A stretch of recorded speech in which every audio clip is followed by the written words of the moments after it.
Mr. Oley Hoyer. He is the founder of Energy Excellence, a consulting company which helps executives, managers, and talents in global organizations to increase the resilience, effectiveness, and performance by accessing their life purpose. He is from Denmark, and since 2008, Energy Excellence has delivered various programs for Novartis, Goldman Sachs, Deloitte, UBS, Nordea, and a lot of companies like that. And in 2010, he co-founded a non-profit organization down here. It's called Perioma, and it supports currently 12 schools and 600 school children. And it has its operations in India, Kenya, Uganda, and Thailand. And he has immense capacity for connecting and shifting global companies to impact society and to ignite new initiatives. He creates and activates global partnerships between businesses, charities, individuals, and investors for socially innovative programs and organizations. And by creating space for individuals to trust and express their potential and to tap into their internal resources and knowledge of who they are, he expands the possibility for change within an organization. And he has practiced Tibetan Buddhism since 2003, and he's also very inspired by Mahatma Gandhi's life philosophy. And both of these great personalities have influenced the ethos of his non-profit organization, which is Perioma.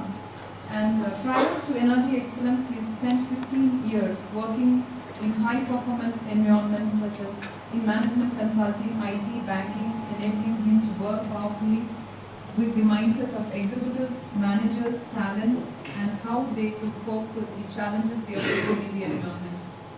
Okay, so with this very brief, I just had to cut it short, of course, it would have went on and on.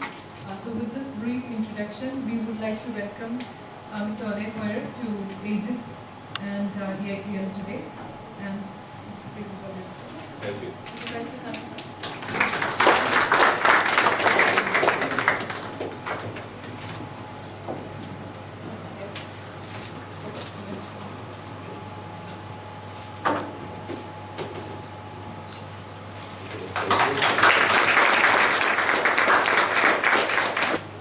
So, what I wanted to, and by the way, thanks for the introduction. What I wanted to cover today is really to give you some inspiration and potentially also some ideas on how you can unleash more of your potential in all aspects of life. I'm not here with the only truth. I just want to say that. So it might be that some of the things I say is not necessarily something you connect to, and that's totally fine. But what I wanted to do is definitely to give you some insight, some ideas, and also when you walk out of the room here in an hour, or we finish in an hour, that you potentially are a little bit more aware about yourself, where you are right now, and also potentially know that there might be one change you can do in your life that can improve you considerably. So that's kind of the aim, for today with this hour. I actually believe that we as human beings are, just put this up. I believe that we as human beings are great in many areas of our lives. And then I believe that we might have 1, 2, 3 areas where we have an unleashed potential to grow, to become better, become stronger. Does it mean that it's easy? I wouldn't say always. I can give you a good example. We had a girl who, or woman, she came from Maersk, you know Maersk, the big shipping company. Logistic company. Logistic, and to shipping, oil, gas, different things.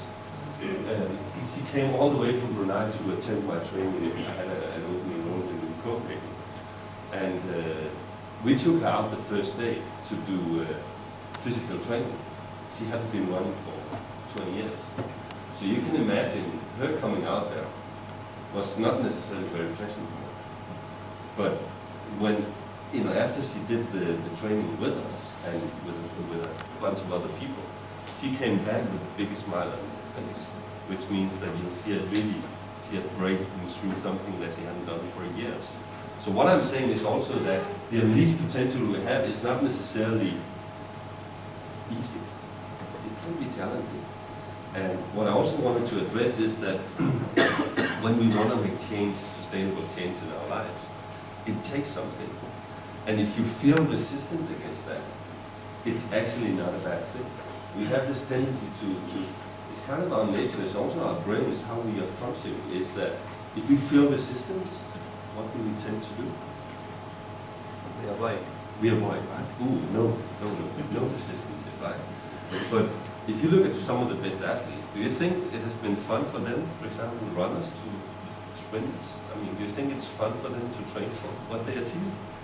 You know, I know an 800-meter runner, a very dear friend of mine in Denmark, and she tells me when she does her interval training, she's lying on the floor, on the ground for 15 minutes afterwards, and she can't move, she can't do anything. She sits there and it's just quiet. Because she's pushing herself. I'm not saying you should do that, but what I'm saying is, often when we want to create extraordinary change in our lives that we know that are good for us, it's not necessarily pleasant. So being aware of that, and being aware that when we feel resistance, instead of saying, whoa, avoid, invite the resistance. So every time I feel resistance, I say, interesting, what's this all about? It can be in a situation where I meet a person. It can be in a situation where, you know, I have to run my interval trainings up the hill. It can be a situation where, you know, I'm sitting and meditating and it's been a while and suddenly it's, you know, a lot of thoughts are there and I can't sit still and it takes a while before I start to relax. Or it can be that I need to finish a presentation or before class. So it can be in a lot of areas. So today is about figuring out for you, what can you do? Can you walk away here with one potential thing you can change in your life? And that has this domino effect on your energy, on your resilience, on your capacity to become better. By the way, why do you think we know what, I guess we all know what is good for you, right? What are really good for you. Why do you think that sometimes we avoid doing those things that are good for us? Fear of failure. What's that? Fear of failure. Fear of failure, yeah. Could be one thing. Why else?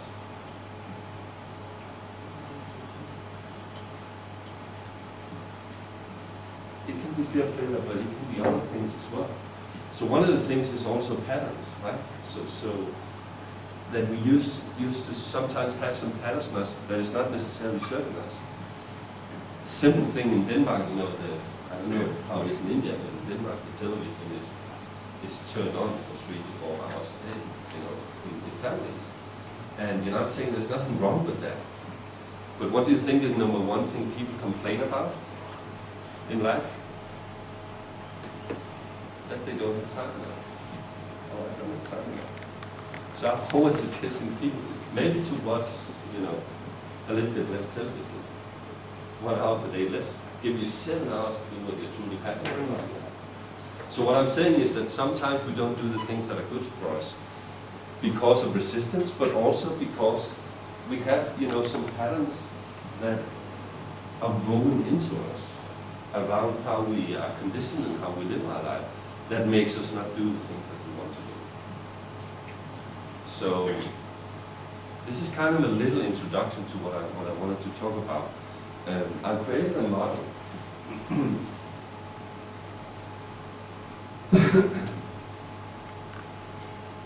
which is called the 4 sources of energy. It's around body, heart, mind, spirit. Have you seen this before? Are you familiar with the holistic approach? I just want to say it's nothing I have developed. I've just been inspired to use this model. But what I have done around the model is I've developed what I call 12 elements of change, which is really 3 boxes within each of the 4 sources of energy. And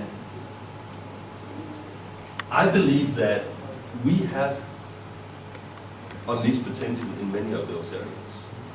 I'm not saying to you that you should master all 12 areas, but what I'm saying is, for you, it's about finding those areas within your life where you know you're good and do more of that, but also potentially find out what is the one change or the two changes you can do in your life that has a domino effect on other areas as well.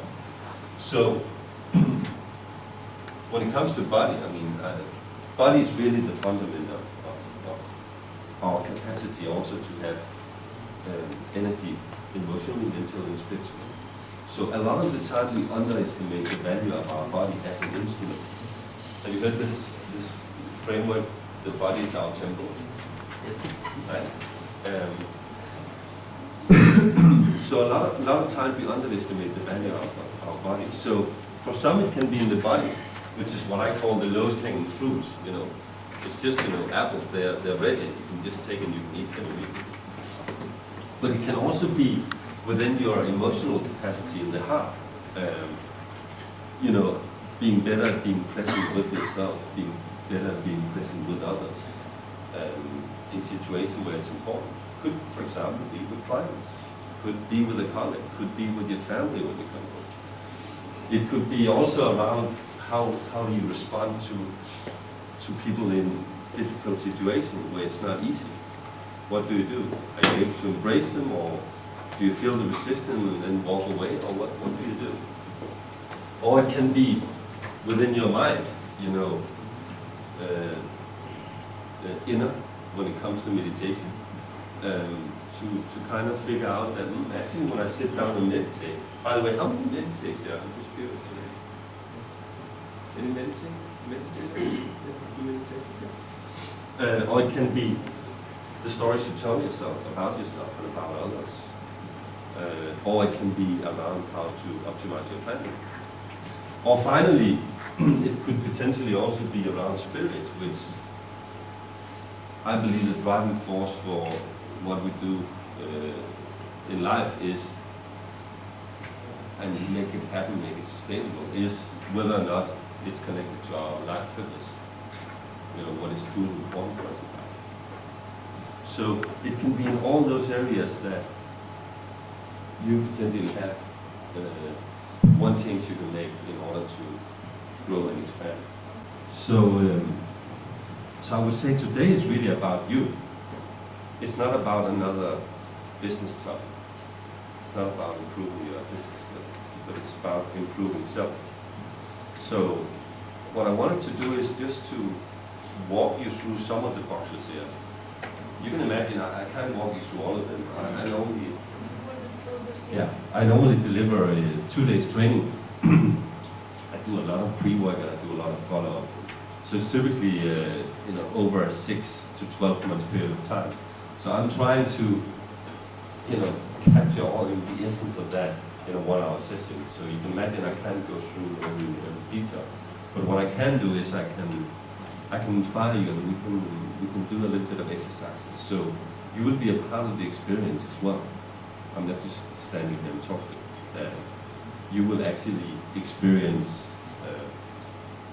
because I believe that it's through experience you learn. Some of you might get tired of us just standing here for an hour, talking about how to increase your resilience and capacity. So are you ready for that? Yes. Yeah, great.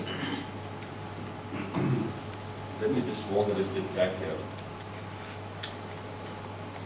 So this is some of the clients we work for, and as I said in the beginning, we're really going in, we're leveraging existing executive leadership and talent development programs in global companies by introducing the model and by actually training people on how to unleash more of their potential in life. So we work with everything from senior executives to managers and talents, groups ranging from down to 10 people and up to 500. So we can also do big groups of people. And everything is kind of founded around the latest science. I know you are very connected to a lot of great CEOs, a lot of companies who are good at, for example, customer service. And the same here, I'm inspired from a lot of, professors, a lot of articles from Harvard Business Review, from all the great universities around the world. I mean, there's been so many studies around self-leadership, and it's exploding right now. If you go and see the Harvard Business Review blog, there's so many topics related to self now, both emotionally, mentally, spiritually, because companies are starting to realize that this is truly important. I mean, we can give you a lot of skills, we can give you a lot of theoretical background, but if you're not connected to yourself and you're not beaming that out to people around you, it becomes much more difficult. It's not real. It's not within your integrity. It's not. People can feel that if you're just coming out with, you can say, a concept. So the self-sustainability part and being more conscious, being more aware, is truly becoming more and more important for companies. I'm not saying everyone is ready for it. I don't believe everyone is. And I also meet clients that are not ready for what I do. That's totally fine.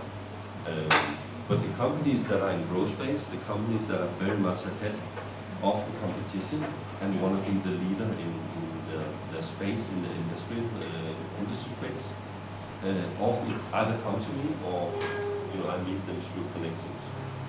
So this is just to tell you a little bit, and about the client we work for. It's not myself only. I bring in experts. So I have experts, related to the 12 elements of change. So I typically have 4 or 5 experts I bring in during the training. And I think the key for us is always to make it sustainable, because you probably attended a lot of trainings. You walked out 5 days after, you maybe remember one thing, and that's it.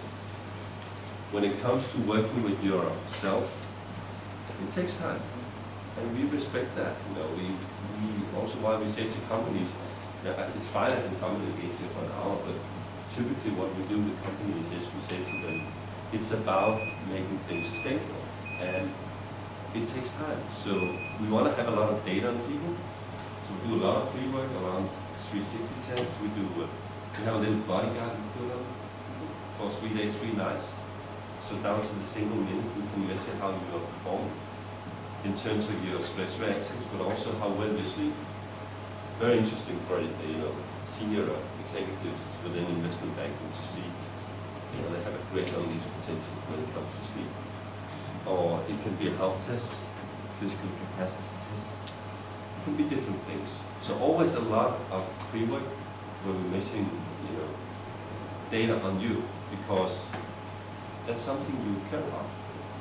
So if we come back and tell a person that the cholesterol is high and the risk for having heart diseases is 50% higher, someone is kind of listening to that and we want to change that. Whether it's around your diet or around your physical training, or it can be in the 360 test that a colleague say, you're a great manager, but I would love you to be there more, to be more present.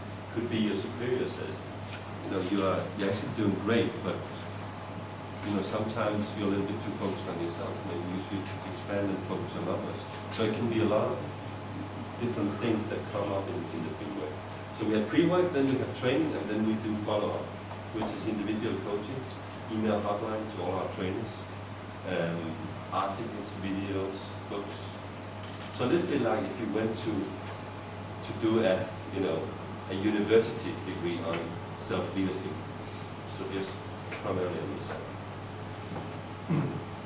So a little bit about that, but it's really about you today. So I'm just a little bit curious, I'm very curious actually to hear what your challenges are like right now. I don't expect every one of you to stand up and say, and share out your most personal inner story, but I would just be curious to get a sense of where you are when it comes to your challenges in your life right now and the pressure that you have. So how many has stress and pressure in your life right now because of your job? Let's see your hand. Okay. 3, 4, 5, 6, 7. Okay. How many has stress and pressure related to your personal life? You don't have to share what it is. No one? Okay. What about other reasons? Yeah? 2, 3, 4, 5, 6. Oh, see a lot of hands there. And I don't have any stress at all. Okay. I mean, do you think you will have less pressure, same pressure, or more pressure in the coming 12 months in your life? Yes. Less. One say less. I hear more people say more, right? So what do we do about that? How do we manage it?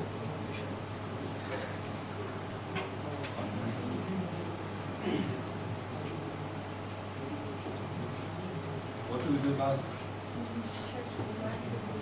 Try to relax, that's a good. Every day, yes, yes. Good rituals. You know, we come back to that whole piece, yes. What else can we do? What's that? Speak a little bit louder so I can hear you. What's that? Yoga meditation. Wow, that's a good one. It's a very, very good one. There's so many possibilities you have. With all the gurus and ashrams you have.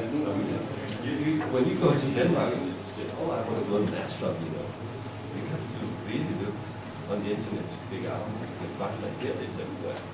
Right? What else? What's that? Proper sleep, yeah.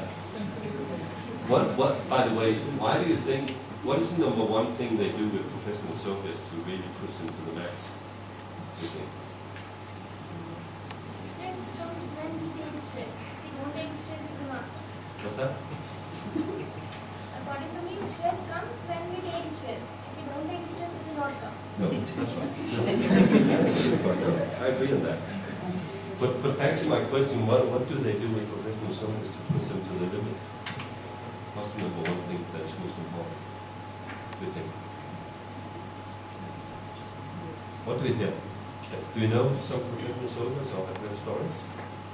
What do they do? They train day and night. Yeah, they train day and night. They don't get to sleep. Their sleep hours are changed. Yes. So it's kind of sleep deprivation, right? So you can imagine if we don't sleep right, that's where we're getting most up. So proper sleep, yeah. What else can we do? I mean, we can just live with it, but of course, accept it. I think that's important. So what I'm saying is that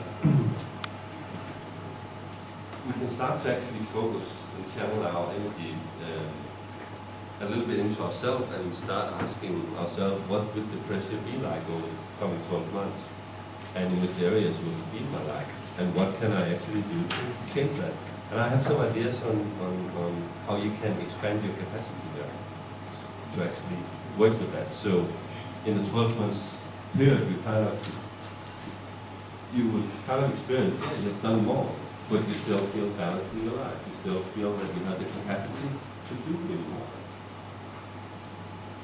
Sometimes you can see, you can look at people and see, wow, they got promoted in the company, and you can see it's very stressful for them. And for some others, you can see, wow, they got promoted and they're actually doing well. They're striving even more. And that's kind of the difference. And I want to focus on the last type of person. Okay, so what I also wanted to do today is challenge you a little bit. So I'm not just, asking you to be in the comfort zone. I want to challenge you and take you a little bit out, invite you out in what I call the development zone. And the lady from Prasad, who participated in our training, she was definitely there when she went out running for the first time after 20 years. You can imagine, it was not necessarily pleasant for her, the heartbeat, the breathing. She had to stop quite a few times. I was just behind her for the group. It was interesting to see exactly, she could run pretty well, but it was not necessarily pleasant. So you will also experience in one or two of the exercises I do today that might not necessarily be pleasant. But just say to yourself, it's okay. I'm just expanding my capacity. I'm in what I call the yellow zone, the development zone. By the way, I'm not taking anyone out of the panic zone. So if you go close to there, please raise your hand. So I can make sure to push you back to the yellow and not the green zone as well. Yeah? Okay.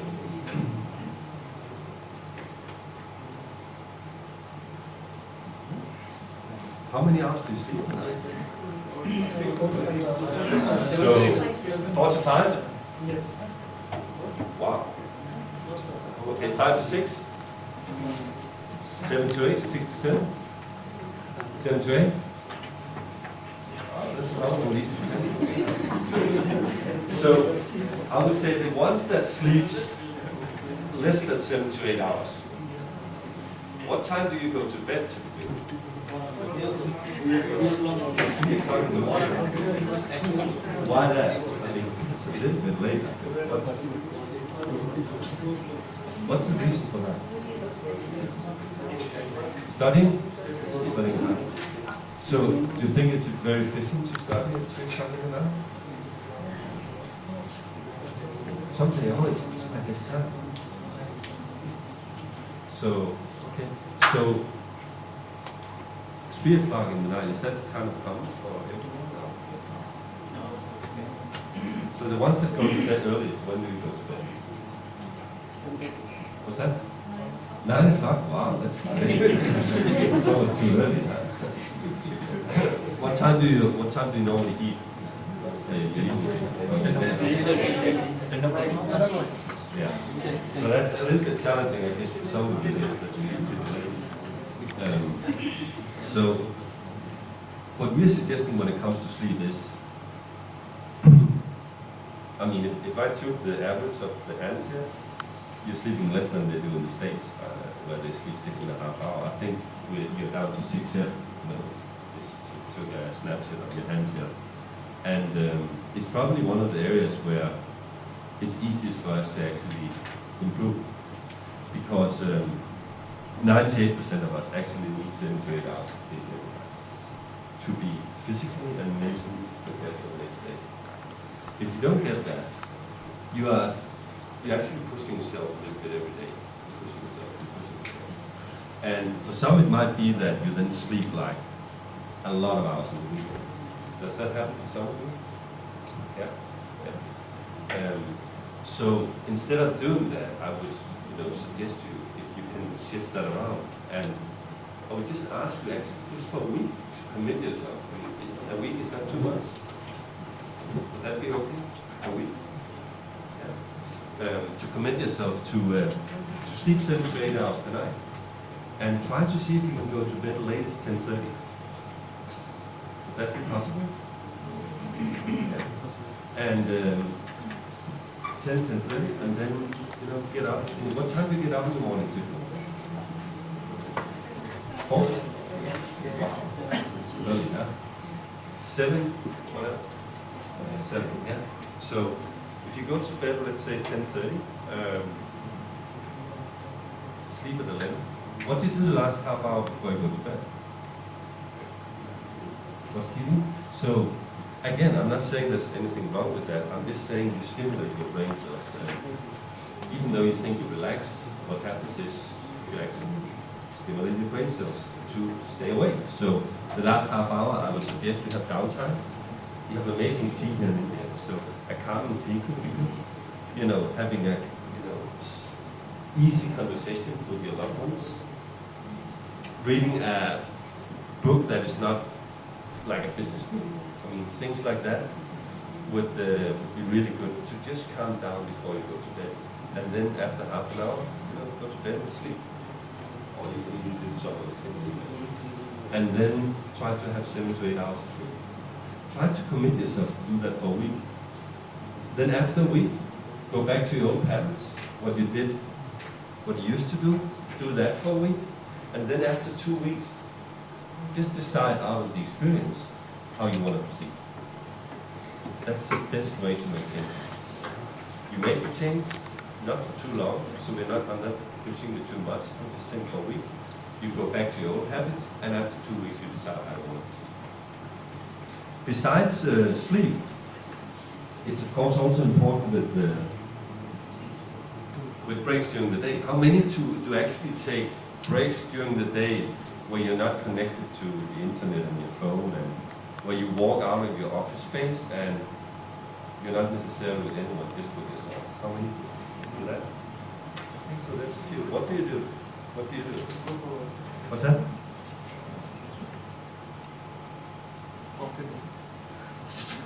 What do you do? Go for a walk. Yeah. Out of the office space? During the day or? During the evening. After work or before you end work? After work, yeah. So, which is great, by the way. But what I'm talking about is also during your workday. Do you take breaks? Yes. Yes. So we all take breaks. Often, so what's a typical break? What do you do? Visit cafeteria, break out. Go to cafeteria, have a snack, go for a coffee, things like that. So there's nothing wrong about that. But what I'm saying is, if you actually have, 2 breaks, one between morning and lunch, and one between afternoon lunch and dinner, potentially you will increase your efficiency with 15-20%. And a break is not, oh, I'm connected, to the BlackBerry, or I have a conversation with a lot of people.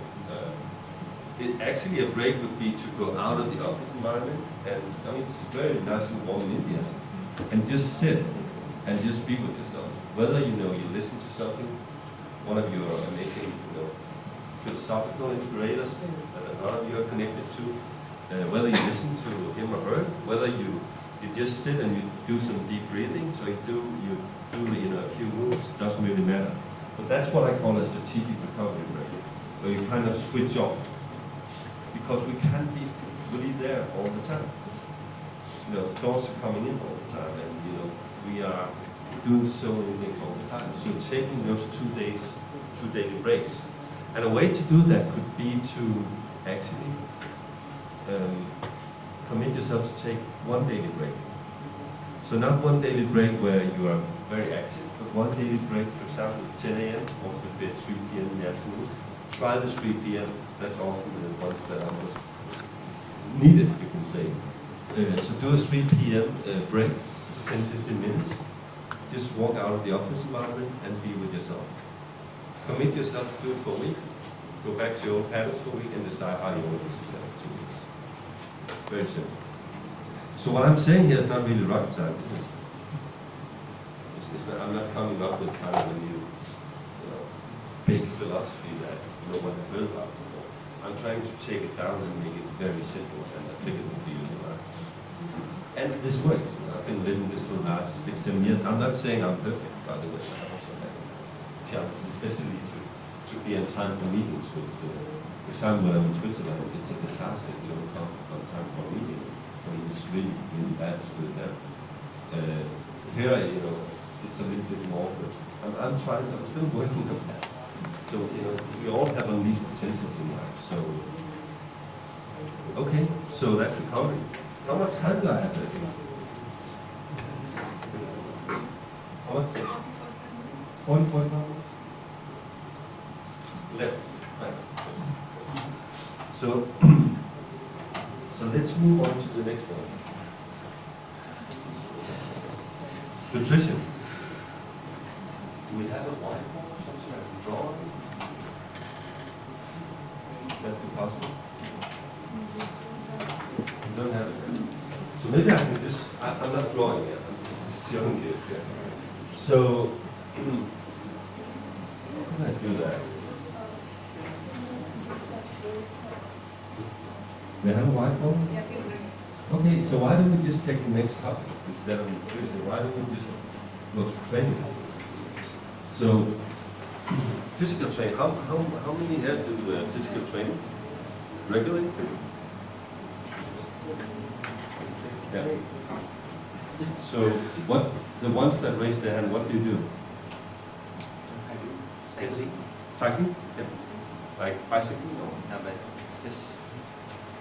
So how often do you do that? Regular. Again, is that every day, every single Yeah, almost. every day? Yeah. To and from work or? No, from home to some park near. Okay, so you go to a park and cycle, right? Who else raised their hand? Physical activities? Yeah. What do you do? Jogging every day, yes, right? Tinkling as well? What about the rest of you? What do you do? Not a lot raised their hands. I guess you are doing something. I guess you walk. Are you walking daily? Yeah. No. Not even. So I'm just emphasizing them. So let's do a little bit of an exercise here. So I want you just to stand up. So now we're getting into the whole experience. So just stand up. So make sure to move your chairs away so you have a little bit of space. And then I just want to, activate you physically, because when we activate ourselves physically, we just get more in. So, anyone who has serious knee problems? Okay, good. So, if someone has knee problems, just be a little bit careful with this exercise. So what I want to do is very simple. I just want to do 15 of those squats. You know squats? Very simple. So you take your arms out like that. Close your arms, yes. And then actually make sure you have space behind you. So take away your chair. And then you actually just go down in the squat like this. Yeah. Okay. And up again. Down. Up, yes, both hands down and up. Everyone please join in, down and up.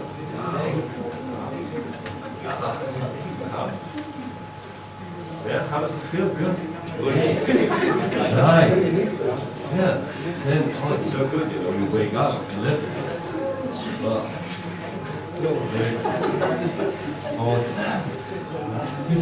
Great. And let's do another little exercise as well. By the way, how did this feel? Good. Yeah, good. This is a number. Those are the most important muscles to train in order also to get out of a car. Grandmothers typically see them if they have difficulties, getting up. It's not because they're overweight. It's simply just because they haven't trained this muscle for years. So this is a really good muscle to train. And you can do so much just with your own body weight. I mean, you can do push-ups, you can do a lot of different things. You can even do the plank. Let's try to do the plank. So if someone comes out, just step out here. So you also use the space here. So I just want to show you the plank. Does someone know what the plank is? The plank? It's a very simple exercise. I'll just show you. Actually, it might be a little bit difficult to do the plank here, so I don't want it to make it too complicated. So maybe we just do another little exercise. It's actually an exercise I use, and it's also a physical exercise. And what's great about it is I always use it before I have to go on stage. So I actually just did it in the bathroom before I came out. And it's very simple. And it's also a fun exercise. So why don't we do that? Are you ready for that? Yeah. So it goes like this. Just check out a little bit, and then I just show it before we start, yeah? Okay, so I just show it, and then we do it together, yeah? And it goes like this.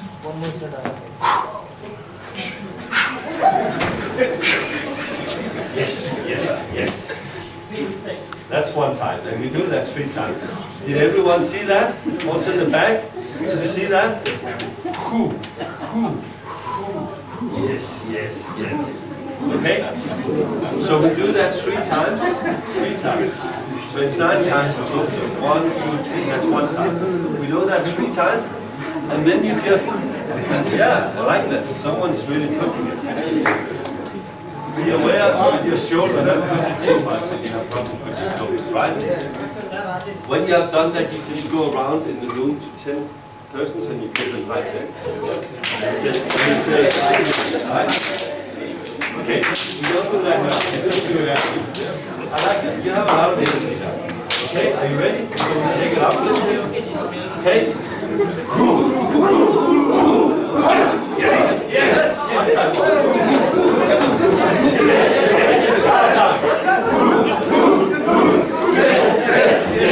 High 10 to 10. I did.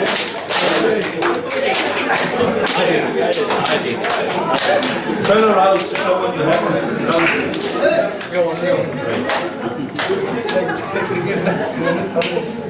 You see already what happens now is, you get more energy, you get more energized.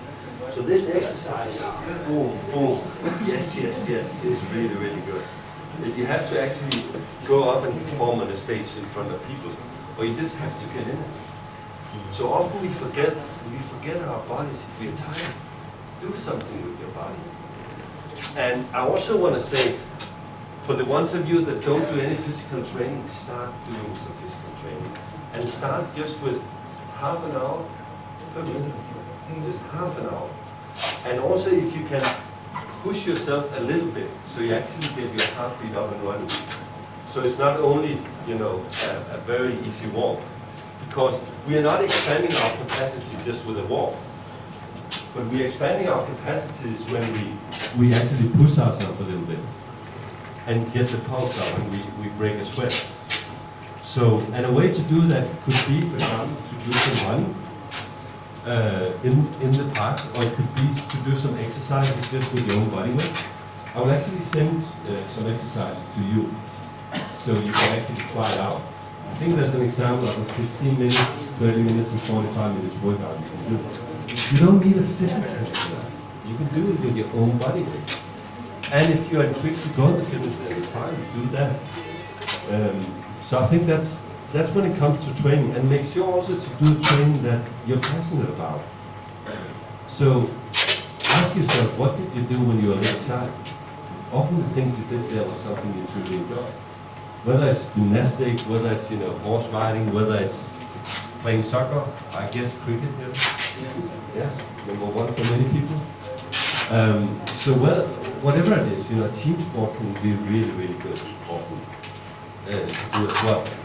So, and don't underestimate the power of physical activity. So one thing is to get your pulse up. Another thing is strength training. That's what you do when you do it with your own body weight. When you do that, it just, you from your 30 years old, you actually decrease your muscles 1% every year. So that's why we should do strength training, and because we sit down many hours. So our body's not built to sit down for 10 hours a day. We used to originate, even I guess your grandparents and your great-grandparents, they were out in the field many hours a day, and even some of your parents or grandparents are that right now. So, and often they're not so sick. They're pretty healthy, and it's because they're moving, they're doing something with their body. And I can see there's a huge potential, to do that. I mean, in India in general. Sometimes I remember when I came back, when I was here 2 years ago, and I started running. I was in Pondicherry, Pondicherry. I was there on the promenade. When I was running in the morning, I was the only one, and people looked at me like, where did you come from? I was even running in with this one early morning. At 5 hours also early. It was 5 o'clock, but there were cows and there were pigs and there were everything, the wild dogs. And people were looking at me, where does he come from? So what I'm saying is there's a lot of these potentials for you guys to actually start doing it. It's not such an integrated part of the culture. If you go to California, you meet people there, and that kind of inspires you. But if you don't see it, and it's not a part of your culture to do that, it's more difficult to actually get it done. But trust me, the whole physical thing I mentioned, when you do physical training, you sleep better, right? You don't want to have junk food just after a really good workout. You want to eat healthy. So again, it has that domino effect. You have more energy, so you're more efficient at work. And a lot more, your health is improved, your strength is improved. And also, for example, I'm not saying you should only do running or strength training. I also believe that flexibility, so we can do a lot of little, another little exercise around flexibility. And it goes like this. You just actually sit down like this. Yeah? So just try to sit down like this. Yeah? And just see how long you can stay down. Some can stay longer, some cannot stay so long. What I'm saying is, I believe that if we are not flexible in our bodies, it's also difficult for us to be flexible in our lives. It's difficult for us, more difficult for us if we are not connected to our bodies and we're not using our bodies as, as a temple, as a vehicle. It's more difficult for us also to deal with a, potentially difficult client. Because we don't have when we don't have the physical capacity to, we also have less, emotional capacity to deal with that client in a difficult situation.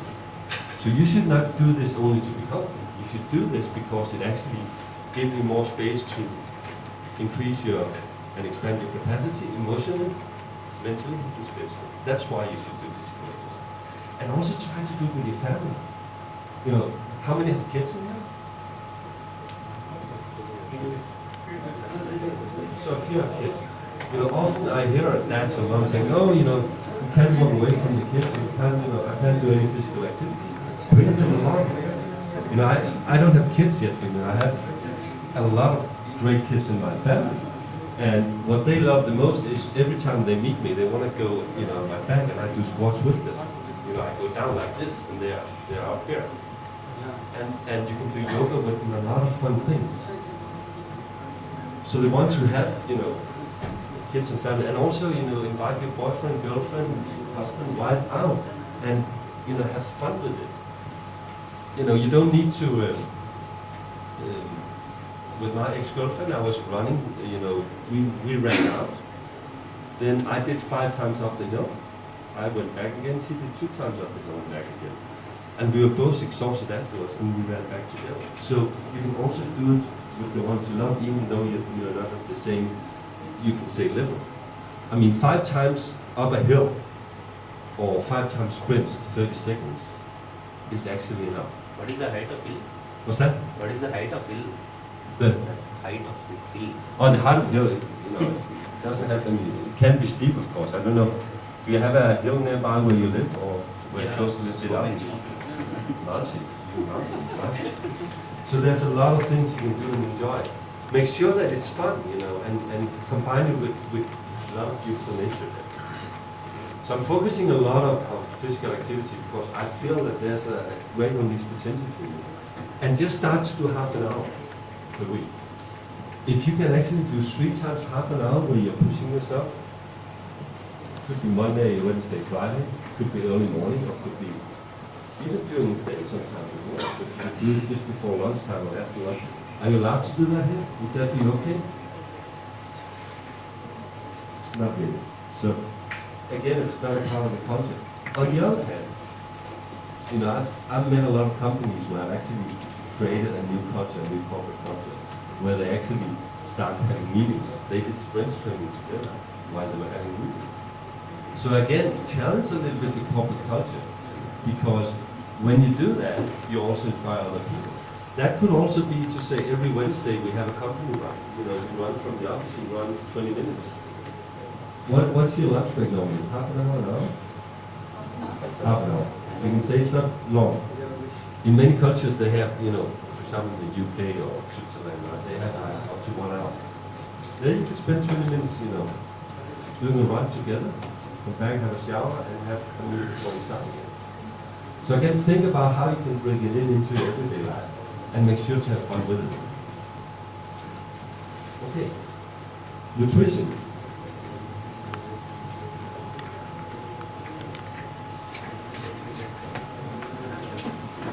What I wanted to share with you here is not, we're not so much into what's healthy and not healthy. We more talk about when do our brain actually function better. So, number one most important thing when it comes to nutrition is blood sugar. You have a stabilized blood sugar during the day. And I can see it's a challenge here as well, culture-wise, because a lot of the things that you traditionally eat spikes your blood sugar through the scalp. And also sugar here is, a very often used ingredient in a lot of things here. So, am I saying you should change that? No, I'm not saying. I'm just trying to explain what it does to your blood sugar if there's too much spikes up and down during the day. And I'm also saying to you that there are other solutions as well to actually have a stabilized blood sugar. So when you have a stabilized blood sugar, you don't feel those highs and lows, but your energy is much more stable during the day. And when you have that stability, you actually feed your mind for optimal performance. I mean, your brain requires a lot of energy from you. So the better you feed so it's kind of a little bit like, do you feed your mind with your brain with a strip of bacon, or do you feed your mind with, that's normally what my nutritionist would say, or do you feed your mind with, the best virgin olive oil? That's kind of, the two extremes. So if you look during the day, when you get up in the morning, I mean, unless there are some of you that were up pretty late, do any of you eat in the night? Do you eat in the night? Not really, right? So when you start the morning, what happens is you're down here. So the measurement for blood sugar is called millimole. So you want to be in the zone between 4 and 7. But when you start your day, you're below. So you start your day on a very low blood sugar because it has been a few hours since you ate last night. So what you want to do is you want to make sure to get it up in the zone as fast as possible. So how many eat breakfast? How many does not eat breakfast?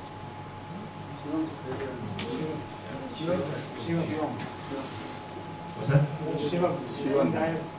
Okay. So the guy in the back there, what's your name? Durga. Okay. Durga, when do you have your first meal? 1:30. What's your intake before that? Do you have coffee? Do you have anything before that? Nothing. Okay, so what actually happens is you're kind of below the zone until 1:30. Yeah. What do you eat for lunch? Rice. White rice or? Yeah. And again, now I'm really doing the extreme here. Look, I'm really taking, I'm not saying, by the way, this is not the only truth. But what I'm saying is, I'm just explaining what it does. So when you eat white rice, do you eat anything more than that? Vegetables? That's good. So you have quite a high spike with the white rice. White pasta, white rice, sugar, just like this. But if you have vegetables, and maybe a lot of you are vegetarians, most of you. Yeah. It actually gives you a longer period of time where you are in the zone, but it might spike a little bit up because of the white rice. So you're actually underperforming until 1:30, and then what also happens is because you haven't been eating for so many hours, what do you think your brain's saying? Your brain says, oh, I haven't fed myself since yesterday. Now there's food on the table. Now I want to eat, and I want to eat a lot. So that's kind of typically what happens, And we can, it's back to the roots, We used to be in a situation where when we got food, we were eating a lot, We got food and then we didn't know when to get food. It was kind of survival mode, back in the old days. And our brain is still like that. So what happens is you will get into the zone, but you'll not do it before 1:30. So for you, I would highly recommend you to eat some breakfast. What could you eat if you should eat breakfast? What's that? You can use a breakfast like the main, idli is the main staple. Yes, yes, so you can have some idli for breakfast. So again, what happens if you get some idli in the bread, in the morning, and even with some good protein as well. And protein could be some good vegetables. What else could protein? Tofu. What else? Sprouts. Sprouts. Yeah. Beans, eggs is really good. You will actually start performing already in the morning. And what happens is when you reach. So let's say, what time do you get up in the morning? 8 o'clock. Okay. So what happens is, so around 11 o'clock, your blood sugar will start to actually decrease again. So at 11 o'clock, you should actually have a healthy snack just to keep you in the zone. And a healthy snack, what is a snack here in India typically? What do you eat? What's that? More of carbohydrates. More of carbohydrates. What's that? Egg puff. Egg puff? Yeah. Sandwich. Sandwich, yeah. Patties. Yeah. So what I want to say is a healthy snack is not a lot, but it's just to keep you in the zone. So when you have your lunchtime, lunch, you come back and you stay there for a while. And then in the afternoon, you want to have a healthy snack again. So 2 times a day. And then you want to have your dinner as well. So when it comes to a lot of the white things you eat, or when it comes to sugar, you can imagine during your day, if you give yourself that kind of shock of either white rice, sugar, white pasta, things like that, you go up and down, or even soft soda, soft drinks. You go up and down a lot. Every time you go up, what happens is the body is kind of going into an alarm mode, and it actually spent a window of 2 hours where it actually pumps insulin into the body in order to get it from here and down to here, so your body can relax. So you can imagine if this happens 10 times a day, you go up and down, up and down, up and down. Which also means that what do you think happens with your emotions? Up and down, up and down, up and down. Right? So the more stable you can be during the day, the more capacity you also have to deal emotionally, mentally, and spiritually with the situation and circumstances that are arising during a busy day at work or doing studies or wherever. So my suggestion is, and again, I'm not trying to change your culture when it comes to food, but maybe consider the ones that don't eat breakfast, start to eat breakfast. When you have a healthy snack, a good healthy snack would, for example, be a piece of fruit with some nuts. Or I'm sure that some of you haven't studied your snacks down to the detail. But I guess some of your snacks will also be a healthy and a good snack. And try to also see to really get some proper protein, especially in the morning. So that could, for example, be eggs, some good vegetables, besides all the carbohydrates. Because when you feed your mind in the morning and tell your brain that I fed myself good, and I'm kind of staying in the zone for the next 3 hours, what tends to happen is the brain, when it comes to the healthy snack, it doesn't require more than the healthy snack, and when it comes to lunch, it doesn't require more than that. But if you get too unbalanced from the beginning of the day, there's a tendency that you will go much more up and down. So I think that's number one. Then you can ask yourself, what does it take to make a loop like this? This is actually what we call the tea plate. So the tea plate is 50% vegetables, veggies. It's 25% protein, and it's 25% carbohydrates. What I'm sensing is, here you have a lot of carbs. You're eating a lot of carbs. So again, the one that want to try to experiment a little bit with this is to see if you can lower a little bit the carbs, make sure that you have enough protein, and then add some more vegetables. So those three here, the three main courses, is actually just equal the tea plate. 50% vegetables, 25% protein, and 25% carbohydrates. If you follow this, I'll tell you, you will feel a totally shift in your energy. You will not feel this up and down. You will feel very steady during the day, which means that you will perform much better at your work, and you will also perform better when you come home. A lot of people talk about performing at work, but it's just as important to perform when you come home. So that's what I wanted to share with you about nutrition. And I also want to send you some recipes just to inspire you. I mean, stay in this food, so it's, some of you would just look at it and say, what is this all about?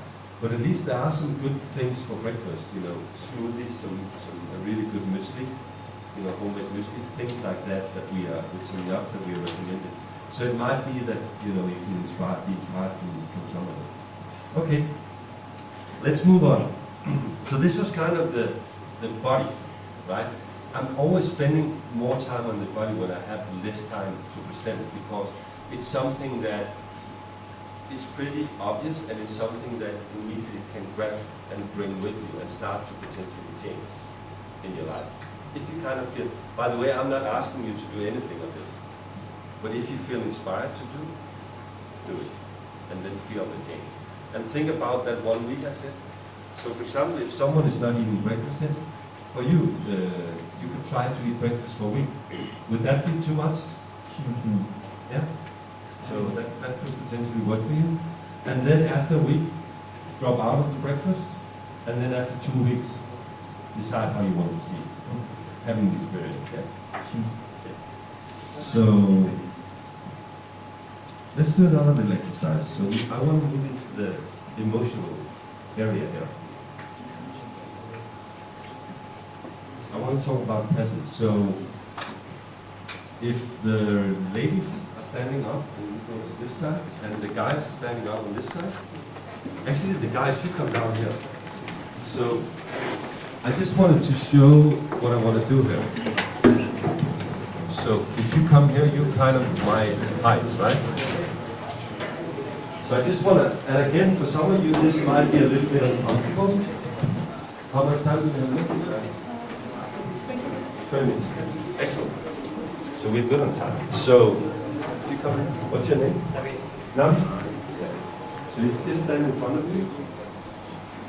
Change your, so you have eye contact with me. So just turn around like this, yeah. Like this. And there's kind of an arm's length between us. So what we want to do now is we just want to try to actually practice presence. And the way we're going to do that is we're going to have eye contact. You're actually really good at that in India. Compared to the Western world, you're very good. I mean, I have eye contact with a lot, and I enjoy it so much here. In the Western world, people are more like all over the place and not. So you have a strong emotional and spiritual capacity here compared to, you know, my experiences in the Western side. I think it's great. So what we want to do now, you just want to point out what's your left eye. Just point your left eye, because I want to look into your left eye. Because when we look into the left eye of a person, we actually, you know, the left part of our body, you know, that's the feminine part. That's the part where, you know, all our emotions are. So when I look into a person's left eye, and this is my left eye, what happens is that person and also myself start to relax more. Whereas if you look into both eyes, sometimes you have this feeling if you look into, and again, I'm not saying here, maybe it's more in the Western world, you know, I have to be careful here, but sometimes if you look into both eyes, it can be a little bit overwhelming in a way. So what we want to do is just to try to have the eye contact and just be there. And you're really good at that. So I want the rest of you guys to actually stand up in a line all the way through the room here, just next to each other, and kind of a little bit like the soldiers with the tip of your shoes at the same, yeah. So just come up and find one who's kind of on the same height as yourself. And you also do the same here. You will? Yeah.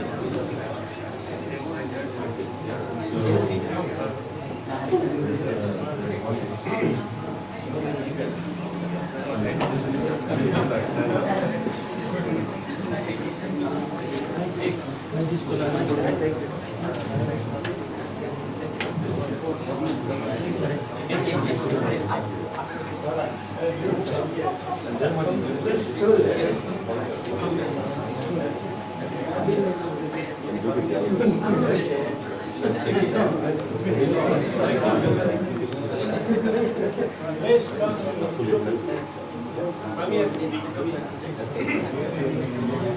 oh, you do that. So, someone who's missing a partner here? Yeah, good. So, whenever you're ready, take your arm down to the side. Just relax, breathe, and point out what your left eye is. Where are your left eye? You come here. And then start to look into the left eye of the person. You don't have anyone. Even there you don't have anyone. Okay, sir.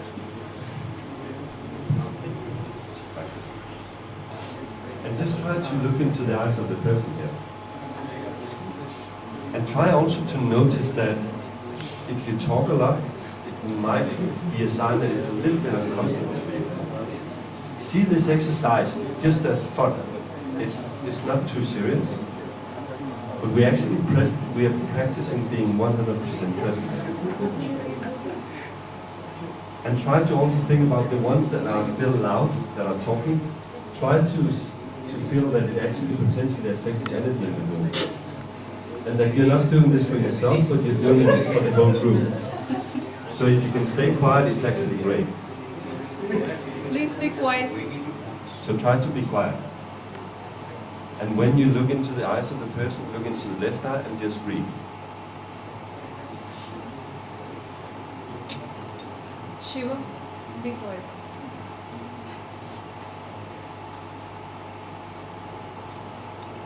Wow, you're good at this.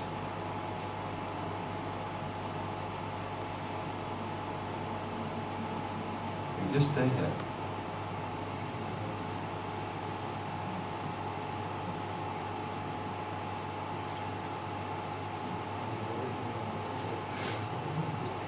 You're doing great. Excellent. Super. And thank your partner for a good exercise. Thank you. Great. And just stand here a little bit, just for 2 seconds. So, what I wanted to show with this is actually, I'm not saying you should do this with your clients, right?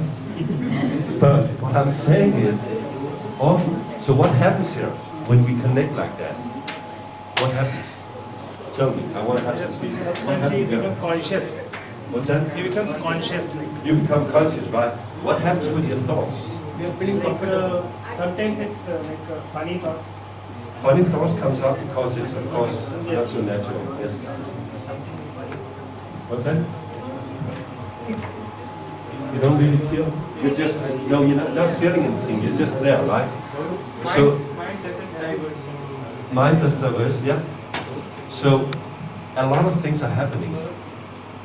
One of the suggestions that I can, highly recommend you is, let's say if you work in a group and you've been out, doing some work and you're meeting again as a group, you have to focus and perform.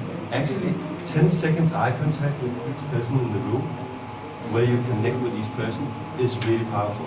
So we introduced it as Scandinavian and actually using it for the meetings. Because what happens is, we tend to rush from meeting to meeting, which means that when we come into the next meeting, we cannot be present. Our thoughts are all over the map. So when we connect like that, it's kind of, boom, we're just here, right now. And our thoughts, they kind of in a way disappear. So the things we thought about are not there anymore. Or a little physical exercise in the beginning of a meeting is also really good. Just to make sure and take responsibility for that. Because when you do that, you have people more connected to what you want to get out of the meeting, right? So that's an example of practicing presence. Very, very simple. And you can of course also go home after today and take your wife or your husband in your hand and have full eye contact just for a minute and say, I learned something today, I want to practice at home and see what happens, right? Okay, great. So have a seat again.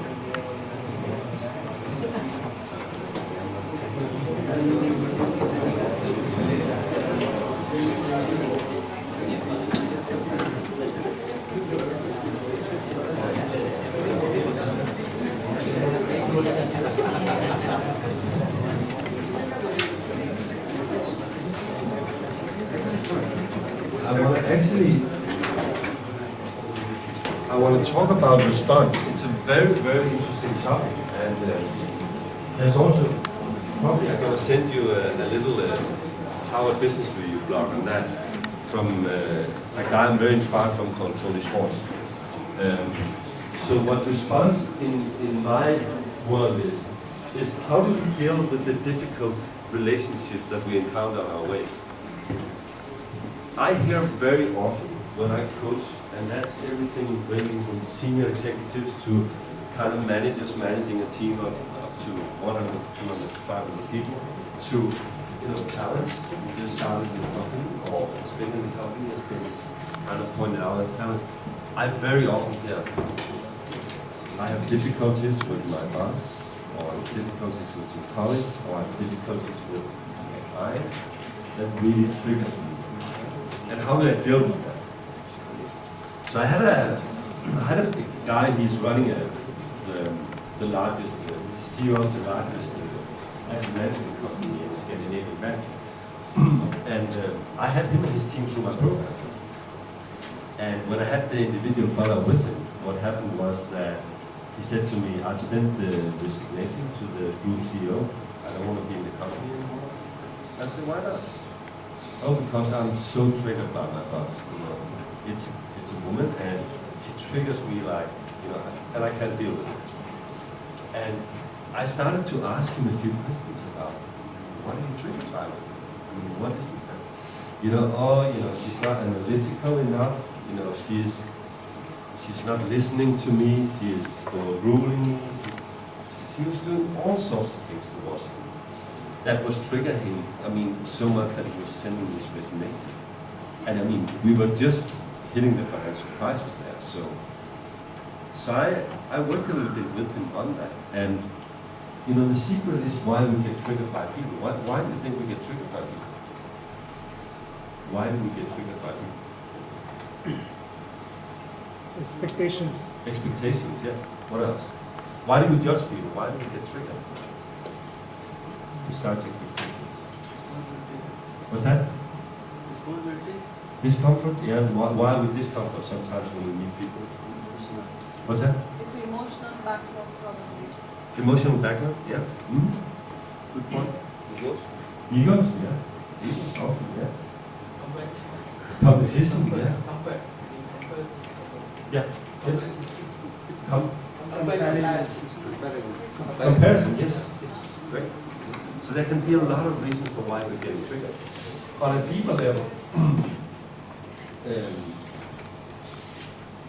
why we often getting triggered by people is because on a deeper level, they are showing us something that we also are, but we haven't accepted that we are that. So, and this goes pretty deep. So I'm not saying you should understand that immediately, but what I'm saying is that, have you seen the Black Swan with Natalie Portman? Yes. Yeah. So, what is the essence of that movie? What would you say is the essence? Remember? Yes, she inflicts injuries when she gets stressed. Yes. And when does she get stressed? What is? There's the white swan and there's the black swan. Black swan, yes. So, what does she love It's to do? competition. Yeah. What does she love to do? She loves to dance. She loves to dance. And what does she love about that? She loves all the beauty. Yeah. She loves all the things that are easy and nice, and so she's a perfect ballet dancer for the white swan. But when the instructor asks her to play the black swan, what is the black swan typically? It's not necessarily the nice. It's a very aggressive one, right? It's the one that sticks out from the group. So when she has to embrace those qualities in her dance, she gets so triggered. And I think I just want to actually just suggest you to watch that movie, because it's a really good example of what's happening often when we're getting triggered by people. So this is on a deeper level, it's called the shadow work. So often when we get triggered by people, it's because we potentially can learn a lot from them, but we're not necessarily ready to learn all that. So, and often it's also because we're totally opposite.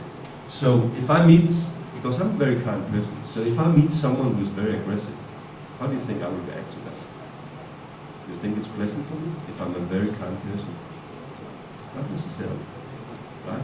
So it'll trigger me a lot if I'm there. I mean, for a lot of us, and do I say then that I need to be aggressive? No, I'm not saying that. What I'm just saying is that often when we meet people that are the totally opposite of ourselves, we get triggered. And instead of just go down, I mean, can you imagine if you meet a client and you have to hit the target for the year, and you meet this client and you come into the room, or it could be potentially a new great client, and this client is someone who's totally opposite you. What do you do? How do you deal with it? Do you just close down and say, oh, he's an idiot, he's a jerk, and I want to get out of the meeting as fast as possible? You probably don't do that because it's an important client. So how do you embrace that client? I think first of all, what you're going to do, and it's a little bit back to what I said earlier, when you feel resistance, it's not necessarily a bad sign. So it's a little bit, instead of feeling resisting, I mean, you can't avoid judging that person. You can't avoid the thoughts coming up. That's okay, they will always be there.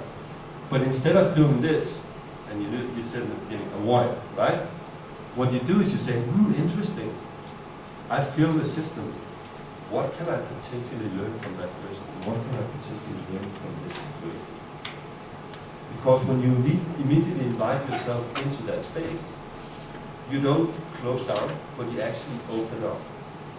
And when you open up, the client feels more connected to you. Does it mean that it's a client that you want to hang out with afterwards? Not necessarily. But what I'm saying is, being aware that often when we meet people we get triggered by, there's actually a potential for us to learn something from that person. You know, that's also why when we are in project groups, sometimes there's someone who's very unstructured, right? Let's say you're very structured yourself. You're getting triggered by that unstructuredness. On the other hand, if he wasn't there, the creativity might not go to the place where it went to, and where you potentially, realize something that was very key for the company. So what I'm saying is, when you meet people that you don't necessarily like, try to feel that if there's resistance, to embrace that resistance and step in and ask yourself, what can I potentially learn from that situation? And what is it that this person, client, colleague, boss, someone you study with, what is it that this person is showing me? What can I learn from that person? And really be curious about it. Because when we do that, we embrace the person and we embrace the situation. And it means that actually we will have much, much better result out of it. And finally, if we are how many feel that they're very sensitive? You kind of feel a lot of things. How many feel you're sensitive? I mean, I'm one of, I'm very sensitive. Yeah, you feel that, right? So often when we're very sensitive, also when we meet people that are triggering us, how long does it stay in your system if there's a situation that triggers you? Does it stay for 5 minutes, or an hour, or a day, or weeks, or... What's that? Hour, right? So often also when we are sensitive, things used to stay in our system for a very, very long time, which means that we are affected by it, and we can't get out of it in a way. So the more also you're aware of that, what potentially has affected you, the more it's also easier to break out. You say, oh, it was just this situation. So it's really about how you work with it in your mind. I actually have the choice. I can decide to say, I didn't necessarily like him, I didn't enjoy the situation, but I've actually embraced it, and maybe I can learn something from the situation, instead of just saying avoid it, and then it's kind of triggering your whole system for, weeks, months, sometimes. So again, it's about channeling your energy into how you can, optimize your performance emotionally. It's interesting because when I present this topic, I sense your level of receiving and responding compared to the Western world is actually higher, which I think is great. I mean, your emotional and your spiritual capacity is, I just want to honor you for that. It's great for me to see. So, okay, so that was the emotional part. When it comes to the mental part, do you meditate? I asked before. By the way, what is meditation? Showing your thoughts and Yeah.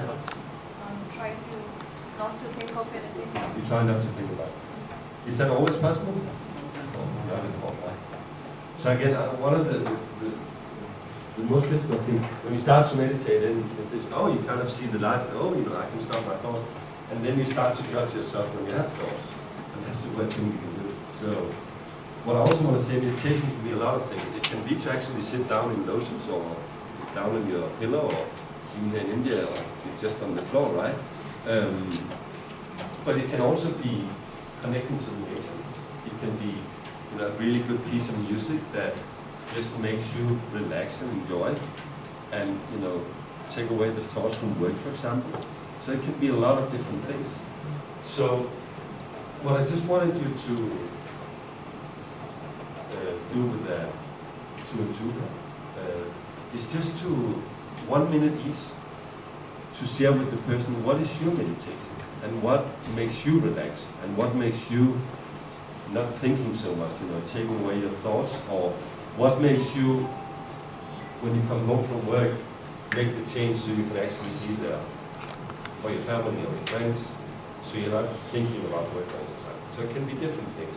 So just 1 minute each, sharing what is your type of meditation. And I'm not saying it should be actually meditation. It can also be for some, it can be going in the park for bicycling, or it can be going for a run. It doesn't necessarily have to be meditation. So just 1 minute each. Yeah? So find a person and do it 2 and 2. And also, if you don't have a meditation, if you don't kind of meditate, everyone has something that makes you relax and makes you not think so much. But if you don't have, maybe suggest each other things you could do. Yeah? So 1 minute each. So we want to make sure to find someone maybe to yeah. So if you've got 2 and 2,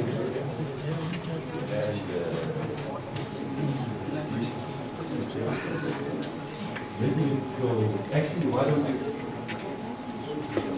we come? Then we do it together.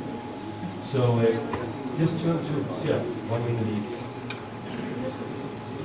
Is that okay?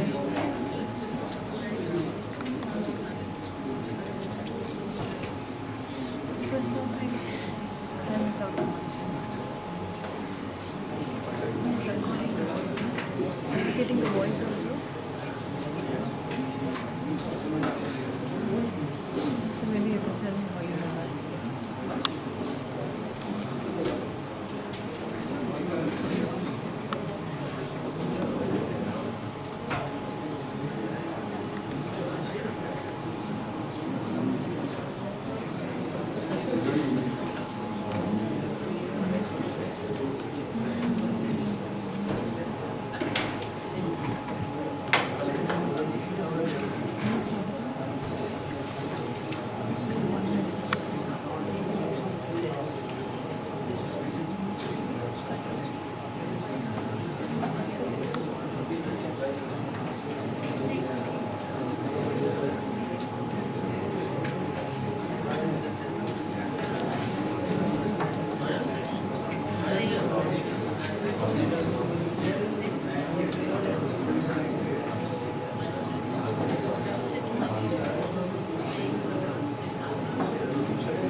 So if you haven't changed to the other party, to the other person, no, not another person, the same partner will do.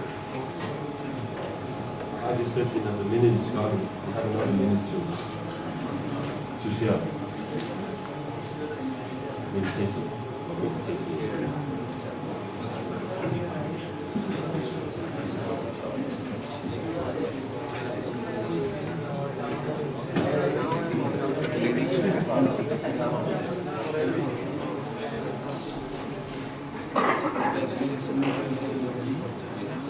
Okay, so let me hear, what did you share? When do you meditate, and what is meditation for you? I just want to hear one or two. Yes? I close my eyes and leave my mind. Where you want to go, I will allow it. Auto meditation. So I close my eyes you close your eyes, yes? and leave my mind. Where you want to go, I will leave it. Great, excellent. Two. Excellent. What else? Anyone else? What do you do to make you relax and not having so many thoughts?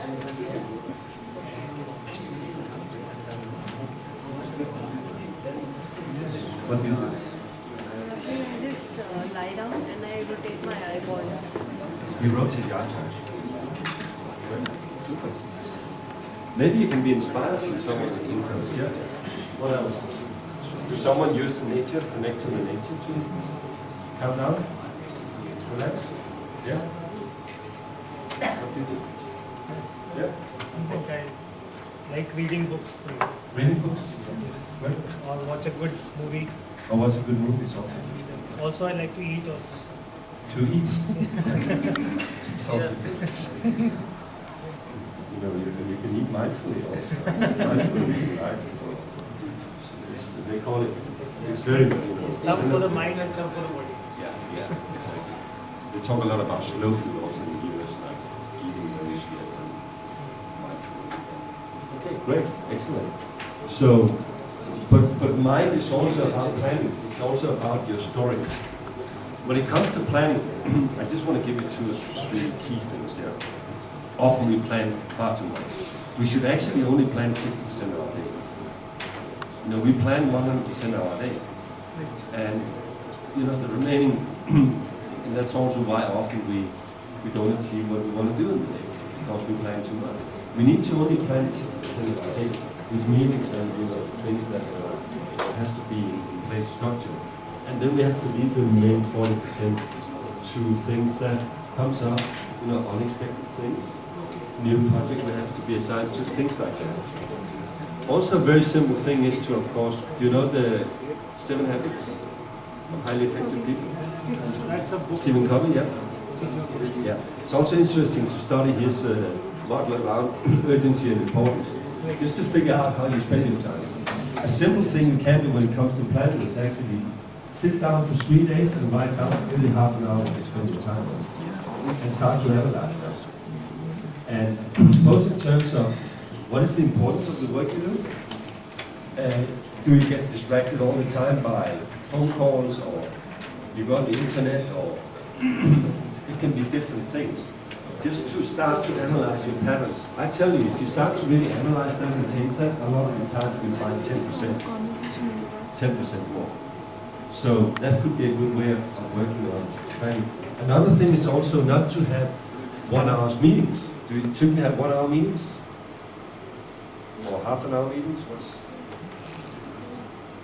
I mean, often we go from meeting to meeting to meeting, right? Which means that we can't be fully present. I mean, it's kind of back to back. So potentially have 45 minutes meetings. So you can close down the meeting, you can have a little break, and then you can warm up for the next meeting that starts 15 minutes after, 10 minutes after. So make sure not to have those back to back meetings. So there's a lot of things you can do in our plan. Swallow the frog, which means take the most important things, the most important task, and do that before you do anything else in the day. I don't know how often, you know, you sit there and, oh, you have to do this, and you have to do this, and you push it and push it and push it, and you end up in the afternoon, or even sitting in the evening, late in the evening, because you didn't do that task. So there's a lot of things to do to optimize planning as well.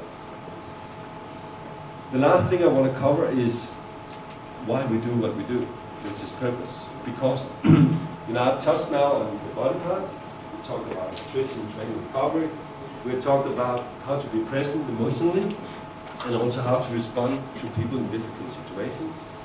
We talked a little bit about meditation and the importance of you know, giving our mind a break once in a while. We talked a little bit of, slightly about planning. But the most important thing is to connect the things we do to our purpose.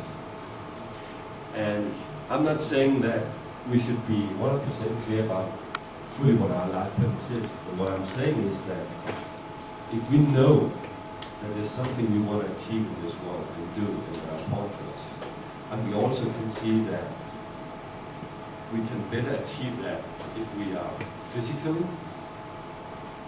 there, emotionally there, and mentally there, we're going to change some things in our lives. So, look at Mahatma Gandhi.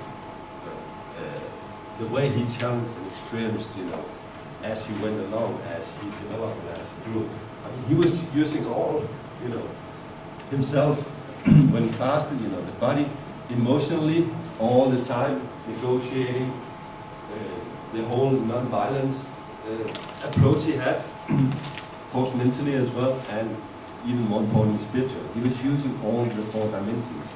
And it's kind of this, and there's also, everything was connected. So, and a little bit the same with you.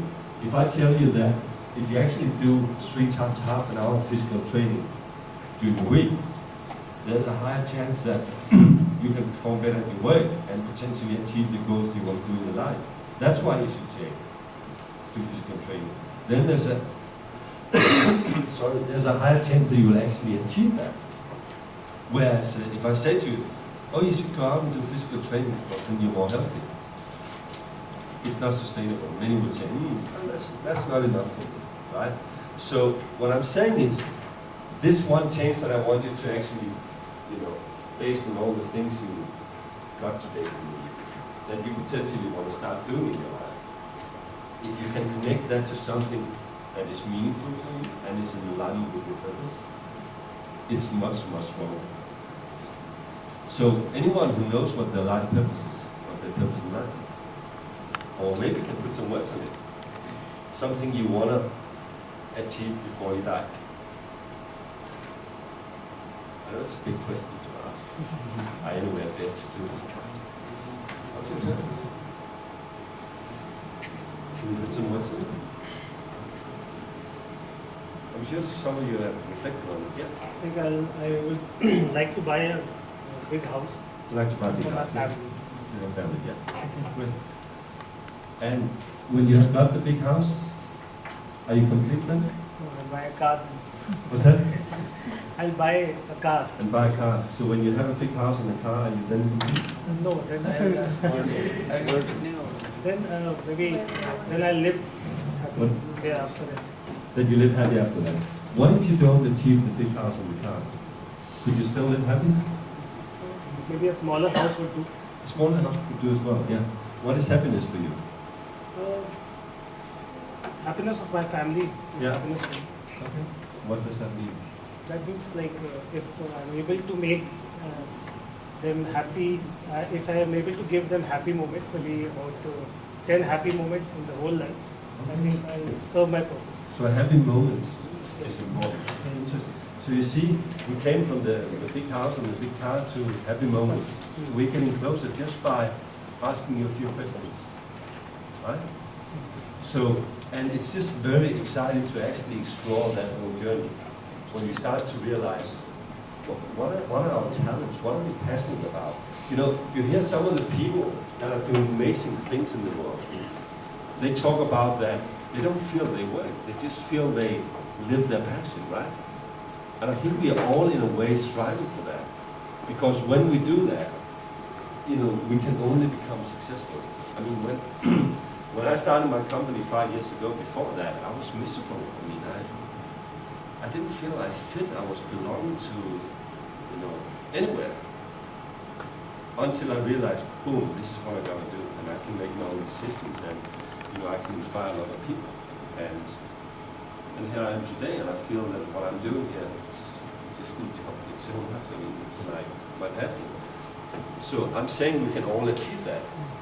And I'm also not saying that everyone has to make their own company to achieve that. It can be as well in Aegis, in a great position where you are continuously getting inspired. So when it comes to purpose and life purpose, when you find that kind of string within you, that call within you that you know is important for you to fulfill in life, actually a lot of things become easier and you have a lot of energy. You know, you have a lot of passion, you have a lot of drive. And when you then connect, you know, your body, your heart, your mind to that, and if you work and focus and develop on the things there, there's a greater chance that you can achieve your purpose.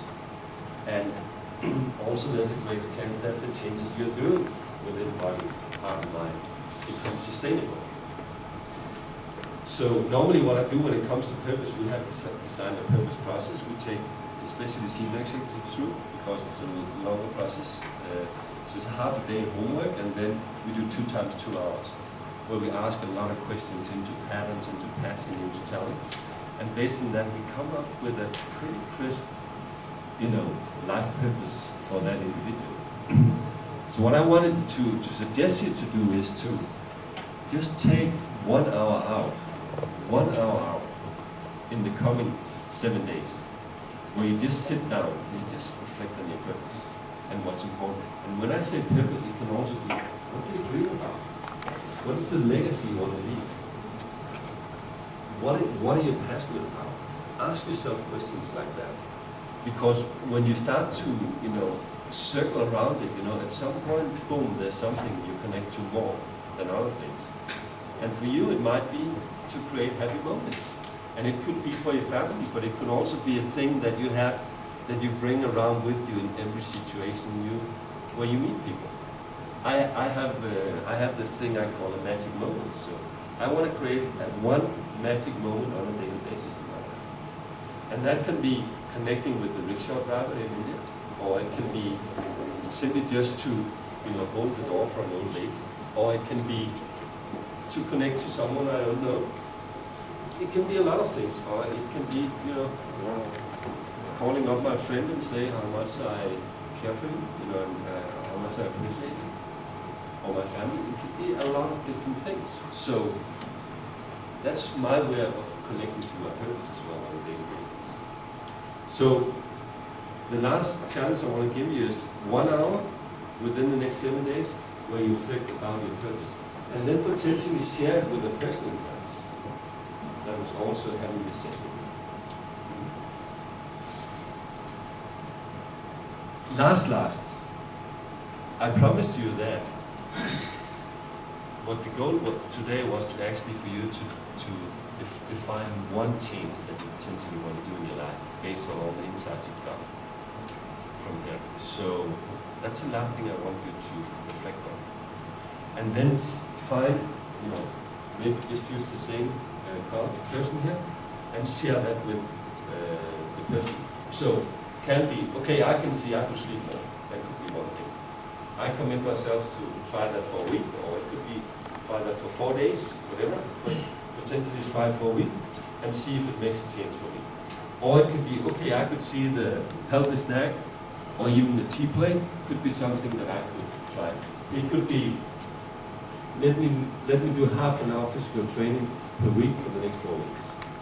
It can be, I want to be more present with my colleagues or with my family when I come home. The first 15 minutes when I come home, I'm fully there. It could be planning my day better, cut down on our meetings, not plan so much during the day, make sure that I achieve everything. Or it can be reflecting on, sit down and meditate. By the way, when you meditate, you can also reflect on your life purpose, so it's kind of a double thing you do, right? If you meditate and you reflect on your life purpose, you do both. Whatever comes up to you, you know, just share with a person one thing. And let's say if you don't have a thing that you want to change, I mean, it's okay. I'm just saying we all have things we can improve on constantly.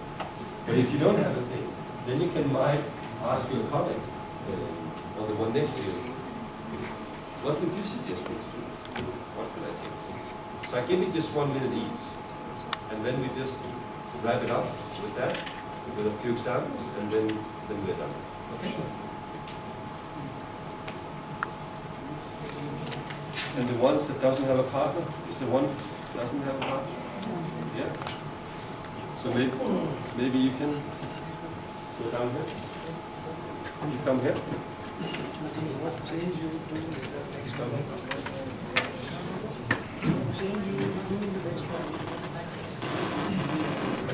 And just spend 1 minute each. What are the ones things you want to do? What inspires you most from you?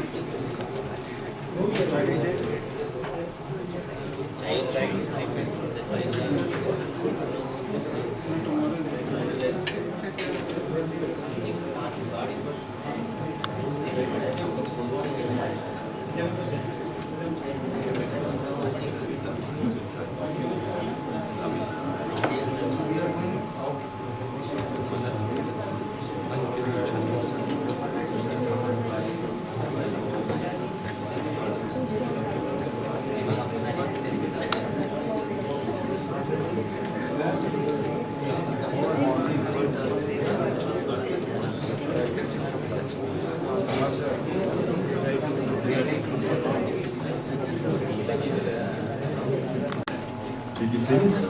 Yes. Yes? Yeah. So what came up?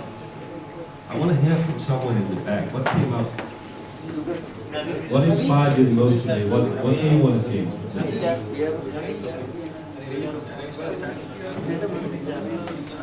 I used to take a sleep of 2 to 4 hours. I decided to take a sound sleep of 5 to 6 hours. Next week. So it's about sleep, right? Yeah, because of the pending work I have to do at night.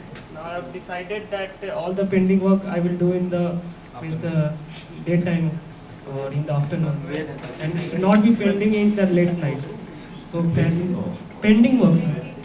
Pending work. So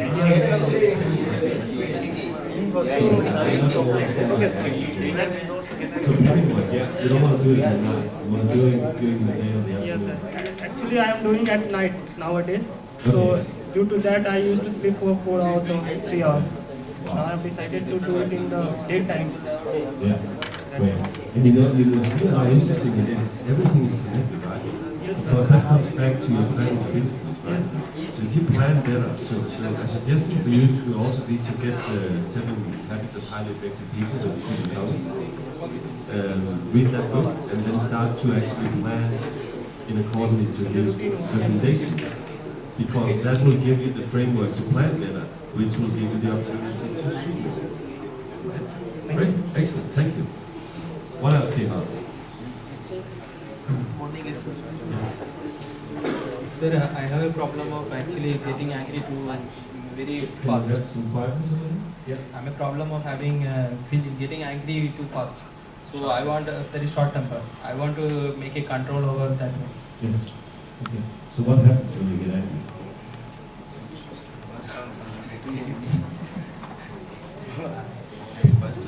I mean, you don't look really angry now. I mean, I'm just curious what happens when you get angry.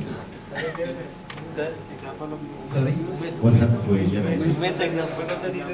I'll burst on the other person who's in front of me. What's that? I'll burst on. You burst out. How do you do that? Do you talk loud or do you? Example. Yes. So how do you want to change that? I'm just curious. I have to work on that actually. What's that? I have to work on that actually. So I try to be patient or to do something to divert my mind. Yeah. Yeah. When I feel that that's what I want to divert my mind. Yeah. Great. And I think a really, really good thing is also to do physical things. So if you're getting up, not physically abusing anyone, but kind of being physical with yourself. So sometimes when you feel that anger coming up, maybe go down and do 10 push-ups. Yeah, do something physical. Yes. Because when we then, it's because we're up here and it's spinning around, right? So we're too mental. By the way, that's another general thing. We're so much up in our head, right? We're not so much in our body. And that's also why I want you to do physical exercise. Because when you come more down in your body, there's a better balance. So also for you, it could actually be that if you have a lot of, frustration and angriness, and you don't have so much patience. I mean, I could say to you, go meditate. Maybe make you even more angry, right? So a simple thing could also be maybe go to some boxing training where you really are physically getting it out, right? So maybe do something like that. And also notice when the anger comes up, you know, try to either do deep breathings or walk away from the situation. Or even, you know, the best thing we can do, what do you think the best thing we can do? What's that? What did you say? He's telling that to count. To count? Count on 1 to 10. 1 to 10, yeah. And also the best thing we can do is to express it. Express it. So in a situation where you kind of feel anger is coming up, just say, you know, I'm sorry, but I'm actually becoming angry. I feel the anger is coming. Because when you express it, often it goes away. By the way, that's the best thing we can do. To express how we're feeling, you know, also in situations, but because what do you think? Do you think people can feel that? I mean, if we get angry, do you think people can feel that? Yes, sure. They can. You know, we feel everything. Everything is energy, right? So even though we don't, you know, express it, you know, we feel it, right? So a good thing is also just to express it. So either express it, you know, count to 10, doing 10 push-ups, that could be a good thing. And also to prevent it, do some physical boxing training. Like, Thank you. yeah. Great. What else came up? Let me have the last 2 or 3 things.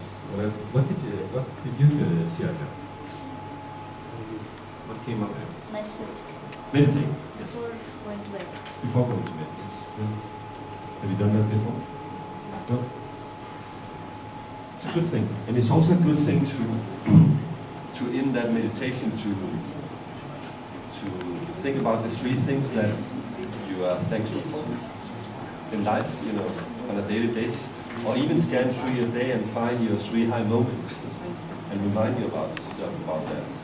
And then at the same time, maybe do a silent meditation or a guided meditation that makes your mind come down, so you sleep like a baby afterwards. Yeah. Great. What came up over here? Around this area. I haven't heard so much from this area. What came up? Someone who hasn't shared anything. What about you? Yes. What came up? Microphone. So, the products to improve my skills. What's that? Soft skills. Soft skills. Soft skills. Yes. How do you want to improve that? So, Which soft skills do you want to improve? so communication skills. What's that? So communication skills. Communication skills. Yes. Okay. And my, In terms of so and my, I want to change my career also, sir. change career? Sir. Yeah. And I'm in retail sector, sir. So, Retail? I'm in retail sector, sir. Yeah. Now I decided and I want to start an own business. Start your own Own business? business. Yeah. Great. So what, in terms of communication skills, what is it that you want to improve? So in the business communication. So in business communication. Business communication. Yeah. So in order to improve that, what do you have to change in your life? What do you have to become better at? Or in which area do you have to unleash your potential more to be better at business communication? I mean, if you look at the model, you remember the body, heart, mind, spirit. In which of the areas do you have to improve?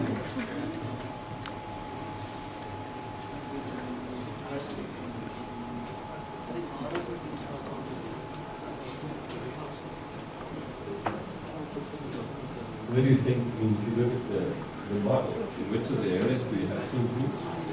Planning. What's that? Planning. Planning? Okay. I think planning. Planning skills. Planning. After 12 months, what I want to do. I'm out of class. So say that again. Last. And after 12 months, what I want to do, Yes. I want to plan. Okay. Right. Excellent. Super.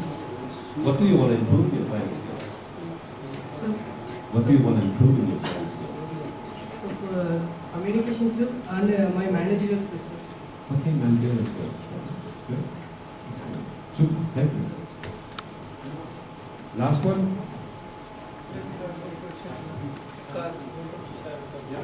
That's one there. I have one question. Yes. Because there are so many works I get after going from here. I have so many of pending works and I do not get sound sleep because of the works pending. So what should I do? So can you say that a little bit slower? I mean, maybe I'm a little bit, so maybe I don't hear so well also. Sorry about that. I do not get proper sleep unless I complete my pending works. So what should I do? Okay, you don't get proper sleep on it, yeah. So you're kind of a perfectionist, I guess, right? Yeah. There's a lot of us that are perfectionists. It's kind of, you can't sleep before you do it, right? So, a real challenge for you would be actually to go to sleep one day without doing anything. You probably will not sleep for the whole night. Right, so that might be a little bit drastic. But I think go to it a little bit more analytical. I would probably look at how you plan your day, and how you plan your things, and fine tune and optimize that. That's one thing. And also, there's also a tendency. So, is this related to your studies or your corporate job? Studies. Studies, yeah. So of course there's always a lot to do when you study. But also find someone that you really look up to who's kind of a role model in your studies and interview him or her and figure out what is it that they do. Because I'm sure you can point out one or two in your studies that you say, wow, they are doing amazing. And they look like they're quite balanced and they get their sleep. Just ask them, what do you do in order to do that? And then start to fake it until you make it. I mean, do the same things and then model it. That's the best thing, by the way, you can do. If you're inspired from someone, don't hesitate to contact them and figure out, what they do. Ask them questions. I always do that, if I have some role models. Great presenters, people love to talk about themselves. You can always get some time with them, half an hour, an hour. Even great people that you kind of look up to that are great role models for you. Call them up and say, I'm so curious about you're doing great. I would love to study you and figure out what you do. So probably find one or two from your studies who are really good at, where you have no least potential, and then start to copy that. Okay? Okay. So I think we are moving into the question and answer session. Yes. Yeah? Any more questions? Do you have any questions for me? I'd be happy to answer. By the way, is it the first time you are getting this type of training presented in a corporate setting, or is it just another day at the office? Or They have a few lectures. they have a few lectures like this, yeah? Sir, I have one question, similar like that unfold. Sir, actually, at that time we are getting lots of work, but I can't focus to all the work. So what should I do? So you can focus on all the work. Yeah. Because suddenly I go to one work. After suddenly, no, it is not, nowadays it's not good, I will go to another. Yeah. So how to concentrate about this in single work, and after completing I will go to the another one. Yeah. Good point. I think it comes a little bit back to make sure that even though you have a tight schedule to have breaks, again make sure to do something that is not appearance, which should be the body. So some physical, do you do physical training? Sometimes I do. Yeah, sometimes you do. So especially around studies, I mean every studies that are created around students and how to optimize your performance as a student shows that physical exercise is probably one of the most efficient things to do. And I have this mindset that the more pressure I have, the more I work out. That's kind of my mindset. So also for you guys, when you have peak periods, I would rather have you to sleep a little bit less and go out in the morning and do some interval training or something physical, because you are much more clear in your head. You're just pushing yourself and just using your brain all the time. And then of course, I would say very basic, simple things. Physical exercise, good nutrition where you're not going up and down the whole day but are more stable, and also some breaks, because that also gives the fundament to sleep better. And then of course, also being aware that you can't focus on everything, And there might be subjects that are more interesting than others. So the ones that are more interesting, it's more easy. The ones that are not so interesting, not so easy. So, and what can you do about that? Depends on what grades you want to get. But I would say that the fundamental thing is probably the whole body thing. I think that goes for a lot of you. You can actually improve a lot by activating your physical and also the nutrition and sleep more. Did that answer your question? Yes, thank you. Yeah. Other questions?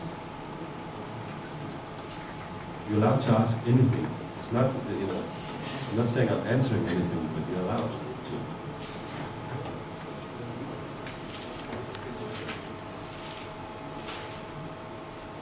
That's it. Other questions? It's not every day there's this guy from Denmark coming, by, so take the chance, ask a question. If you feel curious about anything.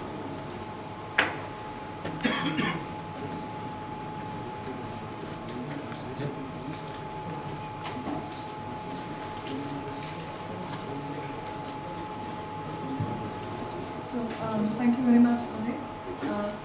I find a lot of you were quite provoked probably to think, and maybe we have heard a lot of these things before, but I'm sure it's one of the first times it has all come in one place, and someone has been really sensible, thought-provoking session about it, and it was very interesting with the activities as well. So I hope some of you at least will go back and decide to change some of the things that we do the way we are doing right now, and benefit from this session. Thank you so much for taking your time out to come and so thank you all for being here today. Thank you.